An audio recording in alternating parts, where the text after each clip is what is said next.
નમસ્તે વિદ્યાર્થી મિત્રો. લાસ્ટ ટાઈમે લેક્ચર નંબર 9માં આપણે ચેપ્ટર નંબર 3 શ્રેણિકમાં એક્ઝામ્પલ જોયા હતા. આજે આપણે શ્રેણિકોના પ્રકાર જોઈશું. એટલે કે એક નવો પ્રકારનો શ્રેણિક પરિવર્ત શ્રેણિક. કયો શ્રેણિક? પરિવર્ત શ્રેણિક.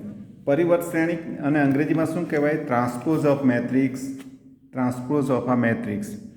જો m/n શ્રેણિક શ્રેણિક એ ઇક્વલ ટુ એઆઈજીની બધી જ હારને અનુરૂપ સ્તંભમાં અને બધા જ સ્તંભને તેની અનુરૂપ હારમાં અદલબદલ કરવામાં આવે તો તેથી મળતા શ્રેણિકને શ્રેણિક એનો પરિવર્ત શ્રેણિક કહેવામાં આવે છે.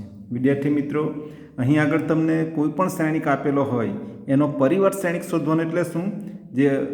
જે હાર ખરીને પહેલી હારને પહેલા સ્તંભમાં, બીજી હારને બીજા સ્તંભમાં, ત્રીજી હારને ત્રીજા સ્તંભમાં, વાસ્તવમાં બધી જ હારને અનુરૂપ સ્તંભમાં અને બધા સ્તંભને અનુરૂપ હારમાં અદલબદલ કરવામાં આવે તો તેથી મળતા શ્રેણિકને શું કહેવાય? શ્રેણિક એનો પરિવર્ત શ્રેણિક કહેવામાં છે. જેને સંકેતમાં એ ડેશ, પરિવર્ત શ્રેણિકને એ ડેશ અથવા તો એટી, આ રીતે એટી એટલે શું? ટ્રાન્સપોઝ ઓફ મેટ્રિક્સ એ. આને શું કહેવાય? પરિવર્ત શ્રેણિક. શ્રેણિક એનો પરિવર્ત શ્રેણિક વડે દર્શાવાય છે. ટૂંકમાં કહેવાનો ભાવ એક જ, શ્રેણિક એ ઇક્વલ ટુ એઆઈજી m/n પ્રકારનો હોય તો એનો પરિવર્ત શ્રેણિક એટલે કે એ ડેશ એ એજેઆઈ n/m પ્રકારનો થશે. એટલે હાર છે તે સ્તંભમાં કન્વર્ટ થઈ અને સ્તંભ છે તે હારમાં કન્વર્ટ થયું. એમ કન્વર્ટ એટલે રૂપાંતર થયું એમ કહેવાય. દાખલા તરીકે આપણે કહીએ શ્રેણિક એ 2 3 5 7 9 1. અહીં કેટલી હાર છે? 2 હાર છે અને 3 સ્તંભ છે, એટલે 2/3 શ્રેણિક છે. એનો પરિવર્ત શ્રેણિક લઈએ તો પહેલી હારને પહેલા સ્તંભમાં રૂપાંતર કરવાનું, બીજી હારને બીજા સ્તંભમાં રૂપાંતર કરવાનું. એટલે આ 2/3 શ્રેણિક છે એ કેવો થઈ ગયો? 3/2 થઈ ગયો. એટલે આપણે અહીં લખ્યું ને કે એઆઈજી m/n તો એ ડેશ એજેઆઈ n/m શ્રેણિક મળે. આ થઈ આપણી પરિવર્ત શ્રેણિકની વ્યાખ્યા. વિદ્યાર્થી મિત્રો, પરિવર્ત શ્રેણિકની વ્યાખ્યા ખાસ યાદ રાખવાનું. આપણે એક્ઝામ્પલ કરીશું ત્યારે આજે આપણે જે વ્યાખ્યાયિત કર્યું છે એ બરાબર ધ્યાન રાખવાનું, જેથી આપણી પરિવર્ત શ્રેણિક મેળવવામાં ભૂલ થાય નહીં. પરિવર્ત શ્રેણિકના ગુણધર્મો જોઈએ. વિદ્યાર્થી મિત્રો, પરિવર્ત શ્રેણિકના ગુણધર્મોની આપણે સાબિતી આપવાની નથી, પણ ગુણધર્મો જાણવા જરૂરી છે. યોગ્ય કક્ષાના કોઈ પણ બે શ્રેણિક લઈએ એ અને બી તો એ ડેશ નો ડેશ એટલે શું? શ્રેણિક એનો પરિવર્ત શ્રેણિક, નો પરિવર્ત શ્રેણિક તો શ્રેણિક એ જ મળે. અથવા અંગ્રેજીમાં બોલવું હોય તો transpose of matrix A equal to matrix A. બોલે ત્યારે ખાસ કાળજી રાખવાની. જુઓ, A dash dash, what is the meaning of this? શ્રેણિક એનો પરિવર્ત શ્રેણિક, નો પરિવર્ત શ્રેણિક એ આપણને શ્રેણિક એ મળે છે. અથવા અંગ્રેજીમાં બોલવું હોય તો transpose of matrix A equal to A. આ પહેલો ગુણધર્મ થયો. બીજો ગુણધર્મ, કોઈ પણ અચળ કે માટે કે ઇન્ટુ શ્રેણિક એનો પરિવર્ત શ્રેણિક લઈએ તો કે ઇન્ટુ શ્રેણિક એનો પરિવર્ત શ્રેણિક થાય. ત્રીજો ગુણધર્મ, a plus B whole dash એટલે શું? શ્રેણિક એ અને શ્રેણિક બીના સરવાળાનો પરિવર્ત શ્રેણિક એ શ્રેણિક એનો પરિવર્ત શ્રેણિક અને શ્રેણિક બીના પરિવર્ત શ્રેણિકના સરવાળા બરાબર થાય છે. એટલે a plus B whole dash equal to a dash plus B dash. એનું અર્થઘટન શું થાય? શ્રેણિક એ અને શ્રેણિક બીના સરવાળાનો પરિવર્ત શ્રેણિક એ શ્રેણિક એનો પરિવર્ત શ્રેણિક અને શ્રેણિક બીના પરિવર્ત શ્રેણિકના સરવાળા બરાબર થાય છે. અને ચોથો ગુણધર્મ, આ ગુણધર્મ પરીક્ષા દાખલા ચકાસણી કરવા માટે પરીક્ષામાં ખાસ પૂછાય, એટલે ખાસ કાળજી રાખો. એ ઇન્ટુ બી ડેશ, શ્રેણિક એ અને શ્રેણિક બીના ગુણાકાર નો પરિવર્ત શ્રેણિક એ શ્રેણિક બીનો પરિવર્ત શ્રેણિક અને શ્રેણિક એના પરિવર્ત શ્રેણિકના ગુણાકાર બરાબર થાય છે. વિદ્યાર્થી મિત્રો, અહીંયા ક્રમમાં ખાસ કાળજી રાખજો. એ બી ડેશ તો પહેલું શું આવશે? B dash into A dash. ધારો કે બી ઇન્ટુ એ ડેશ હોય તો A dash into B dash થાય. અહીં આગળ ક્રમમાં ભૂલ થવી જોઈએ નહીં. ખાસ કાળજી રાખજો. દાખલા તરીકે શ્રેણિક એ બરાબર આ તમને આપેલો છે. આપણે પહેલો ગુણધર્મ ચેક કરીએ. ચાલો, તો શ્રેણિક એ તો એ ડેશ શું થશે? એ ડેશ તો જે આપણને જે પહેલી હાર છે તે પહેલાં સ્તંભમાં રૂપાંતર થવાનું, એટલે 2√3 2 થશે. બીજી હાર છે 4 2 0 એ બીજા સ્તંભમાં રૂપાંતર થશે 4 2 0. આ આપણો પરિવર્ત શ્રેણિક મેળવ્યો એમ કહેવાય. રાઈટ. એનો પરિવર્ત શ્રેણિક લઈએ તો એ ડેશનો ડેશ, એ ડેશનો ડેશ એટલે શ્રેણિક એના પરિવર્ત શ્રેણિક નો પરિવર્ત શ્રેણિક, તો આપણને નવો શ્રેણિક મળવાનો. જુઓ પહેલી હાર છે તે પહેલાં સ્તંભમાં રૂપાંતર થવાનું એટલે 2 4. બીજી હાર √3 2 છે તો બીજા સ્તંભમાં રૂપાંતર થવાનું √3 2. ત્રીજી હાર છે 2 0 તો ત્રીજા સ્તંભમાં રૂપાંતર થવાનું 2 0. વિદ્યાર્થી મિત્રો અહીં તમે જોઈ શકો આ શું છે? આ તો શ્રેણિક એ જ છે, શ્રેણિક એ છે. ધેટ મીન્સ એના પરિવર્ત શ્રેણિક નો પરિવર્ત શ્રેણિક બરાબર શ્રેણિક એ થાય. રાઈટ. ચાલો હવે આપણે જોઈએ બીજો આ ગુણધર્મ ત્રીજો a plus B whole dash equal to a dash plus B dash. આ બીજા ગુણધર્મ તો ઓલરેડી સમજી શકાય એવો છે કે k ઇન્ટુ એ ડેશ વાસ્તવિક સંખ્યા વડે ગુણાયેલો હોય તો k ઇન્ટુ શ્રેણિક એનો પરિવર્ત શ્રેણિક જ થાય. ચાલો વિદ્યાર્થી મિત્રો a plus B whole dash equal to A dash plus B dash, એનો અર્થ એમ થયો કે પહેલાં તો આપણે શું મેળવવું પડે? પહેલાં તો શું મળવું પડે? a પ્લસ બી મેળવવું પડે. a પ્લસ બી, ડાબી બાજુ a પ્લસ બી છે ને.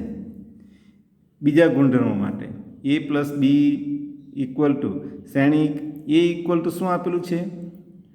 2 3 5 4 1 6 1 2 3 પ્લસ શ્રેણિક બી ઇક્વલ ટુ શું આપેલું છે? 1 2 1 1 3 5 0 1 0. અનુરૂપ ઘટકોનો સરવાળો કરી નાખીએ. આપણે ડાયરેક્ટ કરીએ છીએ. હા, ધ્યાન આપજો. 2 plus 1 3, 3 plus 2 5, 5 plus 1 6, 4 plus 1 5, 1 plus 3 4, 6 plus 5 11, 1 plus 0 1, 2 plus 1 2, 3 plus 0 3 થયું. રાઈટ. આ થયો તમારો a પ્લસ બી. એનો પરિવર્ત શ્રેણિક લઈએ. a પ્લસ બી ડેશ એટલે શું કરવાનું? જે હાર છે તે સ્તંભમાં રૂપાંતર થાય.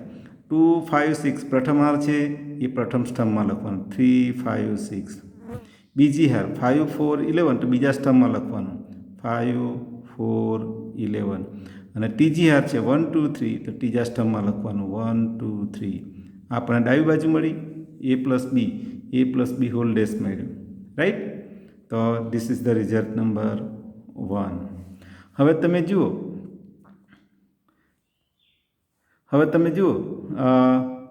અહીંયા લખી મૂકીએ આપણે ત્રીજાની સાબિતી. રાઈટ. ચાલો હવે તમે જુઓ a dash plus B dash એટલે આપણે a ડેશ શોધી કાઢીએ. a ડેશ શું થશે? શ્રેણિક a ઇક્વલ ટુ 2 3 5 એનો પરિવર્ત શ્રેણિક હાર છે તે સ્તંભમાં રૂપાંતર કરી નાખીએ એટલે શું થવાનું? 2 3 5. પછી બીજી હાર 4 1 6 તો બીજો સ્તંભ 4 1 6. ત્રીજા સ્તંભ 1 2 3. ત્રીજી હાર છે ત્રીજા સ્તંભમાં 1 2 3 1 2 3. એ જ પ્રમાણે બી ડેશને આપણે રૂપાંતર કરી નાખીએ. બી ડેશ એટલે શું? શ્રેણિક બીનો પરિવર્ત શ્રેણિક.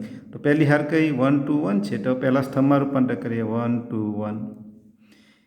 પછી બીજી હાર કઈ 1 3 5 છે તો બીજા સ્તંભમાં રૂપાંતર કરીએ 1 3 5. ત્રીજી હાર 0 1 0 છે તો ત્રીજો સ્તંભ 0 1 0. હવે આપણે a dash plus B dash એ કરી નાખીએ. જુઓ અનુરૂપ ઘટકોનો સરવાળો કરવાનો છે. 2 plus 1 3, 4 plus 1 5, 1 plus 0 1, 3 plus 2 5, 1 plus 3 4, 2 plus 1 2 plus 1 3. અહીંયા a પ્લસ બી ને a પ્લસ બી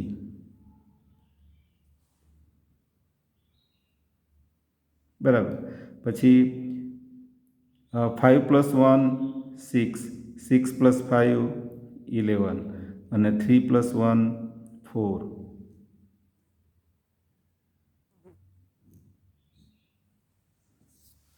વિદ્યાર્થી મિત્રો અહીં આગળ આપણે ચેક કરી લઈએ ફરીથી. જુઓ a પ્લસ બી આ શ્રેણિક a અને બી આપણે અનુગતોનો સરવાળો કરીએ. 2 પ્લસ 1 2 પ્લસ 1 3, 3 પ્લસ 2 5, 5 પ્લસ 1 6. પછી 4 plus 1 4 plus 1 4 plus 1 5, 1 plus 3 4, 6 plus 5 11, 1 plus 0 1 2 plus 1 3 2 plus 1 3 અને 3 પ્લસ 0 3 રાઈટ. ચાલો આનો પરિવર્ત શ્રેણિક લઈએ એટલે 3 5 6 તો એનું સ્તંભમાં રૂપાંતર કરે 3 5 6 રાઈટ. પછી બીજી હાર 5 4 11 તો 5 4 11 1 3 5 તો 1 3 3 1 3 3 પ્લસ 0 રાઈટ. 3 પ્લસ 0 1 0 છે આ 0 1 1 5 1 5 0 એટલે 3 પ્લસ 1 3 આવશે અહીંયા. હવે તમે જુઓ પરિણામ 1 અને 2 1 અને 2 તો તમે જુઓ તો બંને સરખા છે એટલે એનો અર્થ a plus B whole dash equal to a dash plus B dash થઈ રાઈટ. ચાલો નેક્સ્ટ એક્ઝામ્પલ જોઈએ બીજો.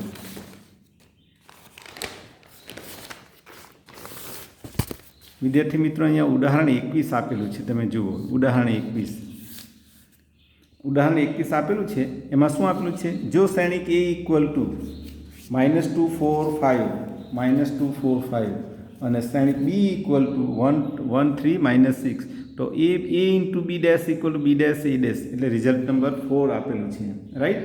ચાલો તો આપણે અહીં જોઈએ કે શ્રેણિક એ શું આપેલું છે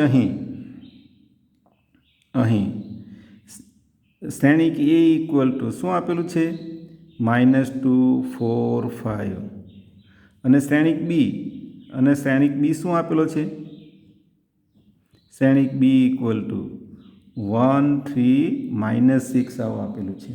તો બે શ્રેણિકોનું પહેલાં તો જુઓ અહીંયા જે ચકાસવાનું છે એમાં ડાબી બાજુ જુઓ એ બી ડેશ તો પહેલો એ ઇન્ટુ બી શોધી કાઢીએ શ્રેણિક એ ઇન્ટુ બી શ્રેણિક એ ઇક્વલ ટુ -2 4 5 રાઈટ અને શ્રેણિક બી ઇક્વલ ટુ 1 3 -6. આ કયા પ્રકારનો શ્રેણિક છે કેટલી હાર છે 1 2 3 અને સ્તંભ કેટલો 1 એટલે 3/1 પ્રકારનો શ્રેણિક છે. શ્રેણિક એ અને શ્રેણિક બી આ કયો 3/1 પ્રકારનો આ પહેલ એક હાર અને 3 સ્તંભ છે એટલે 1/3 પ્રકારનો શ્રેણિક. જો બે શ્રેણિકનો ગુણાકાર કરીએ તો પ્રથમ શ્રેણિકના સ્તંભની સંખ્યા અને બીજા શ્રેણિકના હારની સંખ્યા સમાન થવી જોઈએ. તો નવો જે શ્રેણિક મળવાનો એ કેવો મળવાનો 3/3 મળશે. આ તમારે પહેલી ચકાસણી કરી લેવાની પછી ગુણાકાર કરવાનો. ચાલો a ઇન્ટુ બી શું થશે શ્રેણિક a ઇન્ટુ બી ચાલો -2 ઇન્ટુ 1 -2 રાઈટ. પછી 4 ઇન્ટુ 3 4 ઇન્ટુ 1 4 અને 5 ઇન્ટુ 1 5 રાઈટ. પછી પહેલી હાર અને બીજો સ્તંભ -2 ઇન્ટુ 3 -6 4 ઇન્ટુ 3 12 અને 5 ઇન્ટુ 3 15.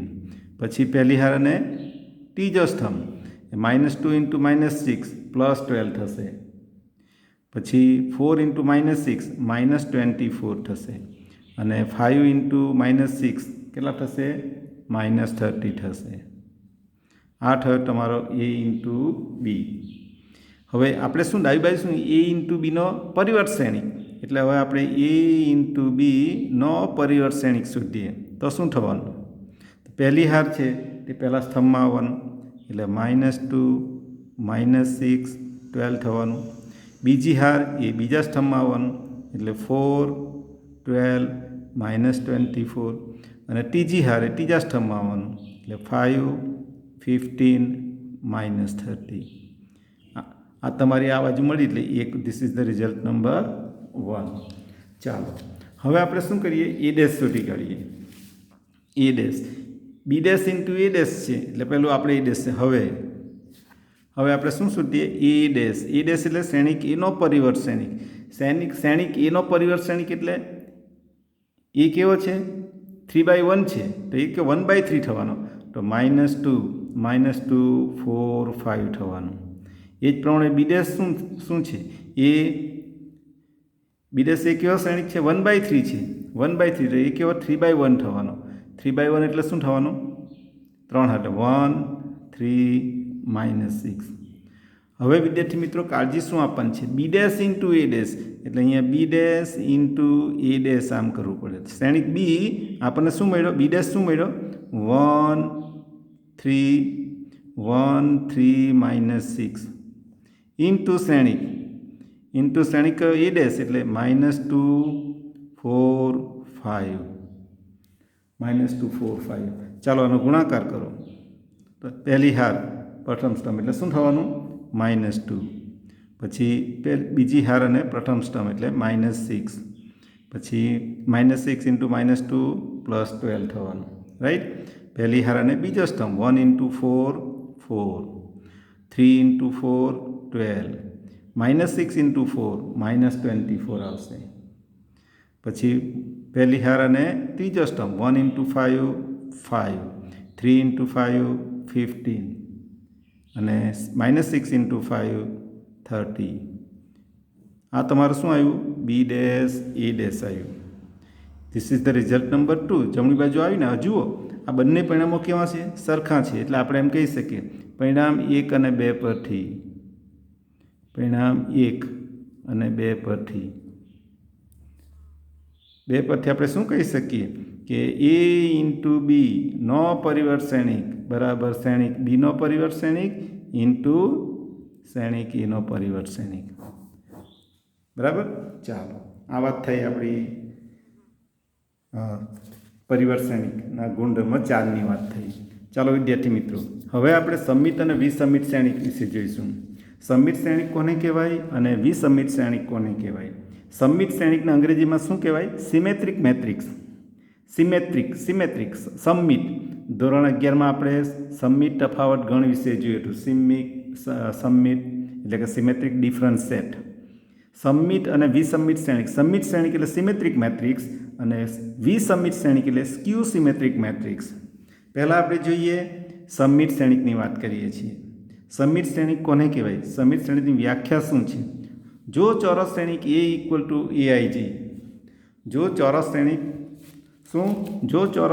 એ ઇક્વલ ટુ એઆઈજી માટે ઈ dash equal to A dash એટલે શું કે શ્રેણિક એનો પરિવર્ત શ્રેણિક કરીએ તો શ્રેણિક એ જ મળે ધીસ ઇઝ ધ કન્ડિશન શ્રેણિક એનો પરિવર્ત શ્રેણિક એ શ્રેણિક પોતે જ હોય તો શ્રેણિક એને સમિત શ્રેણિક કહેવાય છે રાઈટ એટલે કે આઈ અને જેની પ્રત્યેક કિંમત એઆઈજે ઇક્વલ ટુ એજીઆઈ હોય તો એ સમિત શ્રેણિક છે વિદ્યાર્થી મિત્રો અહીંયા એક ઉદાહરણ લીધું છે જુઓ શ્રેણિક એ ઇક્વલ ટુ આ લીધું છે શ્રેણિક એ ઇક્વલ ટુ ટીસ તો એનો પરિવર્ત શ્રેણિક લઈએ તો શું થવાનું ધ્યાન આપજો બરાબર પહેલી હાર તે પહેલા સ્તંભમાં થવાનું √3 2 3 બીજી હાર એ બીજા સ્તંભમાં થવાનું 2 -15 -1 ત્રીજી હાર એ ત્રીજા સ્તંભમાં રૂપાંતર થવાનું 3 -1 1 તો આ શું છે તો શ્રેણિક એ જ છે એટલે એ ડેશ ઇક્વલ ટુ એ થયું માટે આપેલો શ્રેણિક એ સમિત શ્રેણિક છે એમ કહેવાય સમિત શ્રેણિકની વ્યાખ્યા તો શું યાદ રાખવાનું જો એ ડેશ એટલે કે શ્રેણિક એનો પરિવર્ત શ્રેણિક એ શ્રેણિક પોતે જ હોય તો શ્રેણિક એને કેવો શ્રેણિક કહેવાય સમિત શ્રેણિક કહેવામાં આવે છે હવે આપણે જોઈશું વિસમિત શ્રેણિકની વ્યાખ્યા વિસમિત શ્રેણિક કોને કહેવાય વિદ્યાર્થી મિત્રો સમિત શ્રેણિક અને વિસમિત શ્રેણિકની વ્યાખ્યા તમને એનો ફંડા બરાબર ક્લિયર થવો જોઈએ સમિત શ્રેણિકમાં એ ડેશ ઇક્વલ ટુ શ્રેણિક એ થાય જો ચોરસ શ્રેણિક હવે વિસમિત શ્રેણિકની વ્યાખ્યા જોઈએ જો ચોરસ શ્રેણિક એ ઇક્વલ ટુ એઆઈજી માટે એ ડેશ ઇક્વલ ટુ -a થાય કીપ ઇન માઇન્ડ આ વસ્તુ ખાસ કાળજી રાખજો એ ડેશ ઇક્વલ ટુ -a થાય તો શ્રેણિક એને વિસમિત શ્રેણિક કહેવામાં આવે છે એટલે કે આઈ અને જીની પ્રત્યેક શક્ય કિંમત માટે એજીઆઈ ઇક્વલ ટુ -aig મળે તો એને વિસમિત શ્રેણિક કહેવામાં આવે છે વિદ્યાર્થી મિત્રો અહીંયા આઈ ઇક્વલ ટુ જે માટે I equal to -ai that means twice AI અને આ બદલે તો ટ્વાઇસ એઆઈ ઇક્વલ ટુ 0 અથવા પ્રત્યેક આઈ માટે આઈ ઇક્વલ ટુ 0 આનો અર્થ એ થાય કે વિસમિત શ્રેણિકના બધા જ વિકર્ણના ઘટકો કેવા થાય? શૂન્ય થાય છે. અહીંયા તમે જુઓ શ્રેણિક B equal 0 E F minus E 0 G minus F minus G 0 એનો તમે પરિવર્ત શ્રેણિક લો, એનો પરિવર્ત શ્રેણિક લઈએ એટલે બી ડેશ લઈએ. બી ડેશ લઈએ તો શું થવાનું? ધ્યાન આપજો 0 E F રાઈટ. પછી બીજું માઇનસ E 0 G આ હાર છે તેનું સ્તંભમાં રૂપાંતર કરે એટલે માઇનસ F માઇનસ G 0. આમાંથી માઇનસ કોમન કાઢ લઈએ આપણે. માઇનસ કોમન કાઢીએ તો શું થવાનું? માઇનસ કોમન કાઢીએ તો 0 E F પછી અહીંયા શું થવાનું? માઇનસ E થશે 0 G પછી F minus F minus G 0. આ શું થયું આપણો શ્રેણિક? આ શું થયું? શ્રેણિક બી જ થયો બી એટલે બી ડેશ ઇક્વલ ટુ બી માટે બી સમિત શ્રેણિક છે એમ કહેવાય. રાઈટ વિદ્યાર્થી મિત્રો, પ્રમેય એક શું કહે છે? જેના ઘટકો વાસ્તવિક સંખ્યા હોય તેવા કોઈપણ ચોરસ શ્રેણિક એ માટે એ પ્લસ એ ડેશ સમિત શ્રેણિક છે અને એ માઇનસ એ ડેશ વિસમિત શ્રેણિક છે.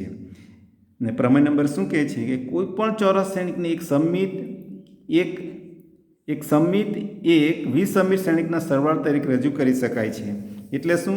શ્રેણિક A equal to 1/3 A plus A dash plus 1/3 A minus A dash સરવાળા તરીકે રજૂ કરાય છે. અનન્ય રીતે એટલે એક અને માત્ર એક જ રીતે રજૂ કરી શકાય. રાઈટ.